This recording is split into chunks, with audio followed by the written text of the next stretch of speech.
গোপালিয়া বিলের আসল সৌন্দর্য হচ্ছে শাপলা বিল।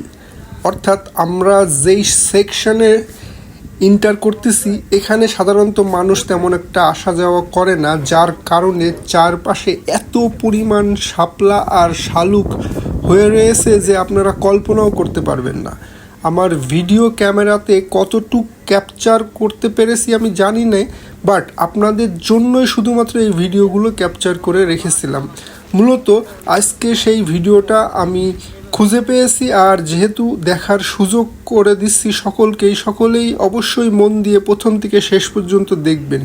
আর এই ফরিদপুর সালতা গোপালিয়া গ্রামের এই শাপলা বিলের সৌন্দর্য উপভোগ করতে পারবেন। ধৈর্য ধরে দেখতে থাকুন। বন্ধুরা, আমরা এখন ঘুরতে এসেছি শাপলা, আর এটা হচ্ছে গোপালিয়া গ্রামে। আর সাধারণত এই বিলটার নাম বলে গোপালিয়া বিল বলেছিল, গোপালিয়ার দক্ষিণ গোপালিয়ার বিল। আচ্ছা আচ্ছা, এর চারপাশে শুধুমাত্র শাপলাই দেখা যাচ্ছে, প্রচুর পরিমাণ শাপলা। পিছনে পরিষ্কার শাপলা ফুল আমাদের ন্যাশনাল ফ্লাওয়ার্স। তো আমরা কিন্তু সকালে অলরেডি ঘুরে গেছি, কিন্তু আমাদের জাল নেই, যার কারণে আমরা কিন্তু মাছ ধরতে পারতেছি না। অনেক জায়গায় কিন্তু এমন আছে যে নৌকায় ঘুরলে টাকা পয়সা লাগে, আমাদের এখানে কোনো টাকা পয়সা লাগে না, কেউ আসলে আসতে পারে ফ্রিতে ঘুরে। আপাতত কোনো টাকা পয়সা লাগতেছে না, আমরা ফ্রিতে ঘুরতেছি নৌকায়।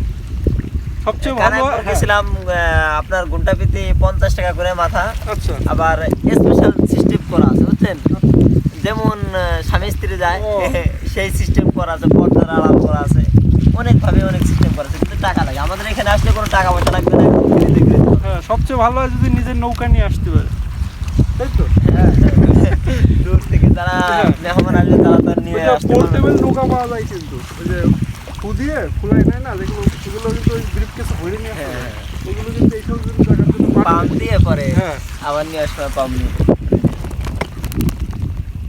মামা জাল দেখাই দিয়েন, ঠিক আছে? ওই দেখেন সামনে জালের অভাব নেই, তাই প্রচুর। এখানে প্রায় 3 লক্ষ টাকার মতো আছে। মাই গড, ওই যে সব কারেন্ট জাল। হ্যাঁ, এত জাল পাতার পরেও মাছ কমে যায়, আল্লাহ তাআলার এক রহমত। পিছনে দেখতে পাচ্ছেন জাল অলরেডি পাতা রয়েছে, এগুলো কি কারেন্ট জাল? হ্যাঁ, চায়না না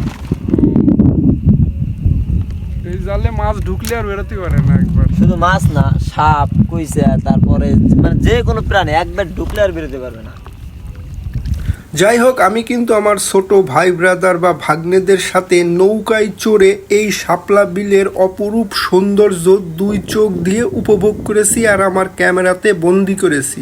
ভিডিওটা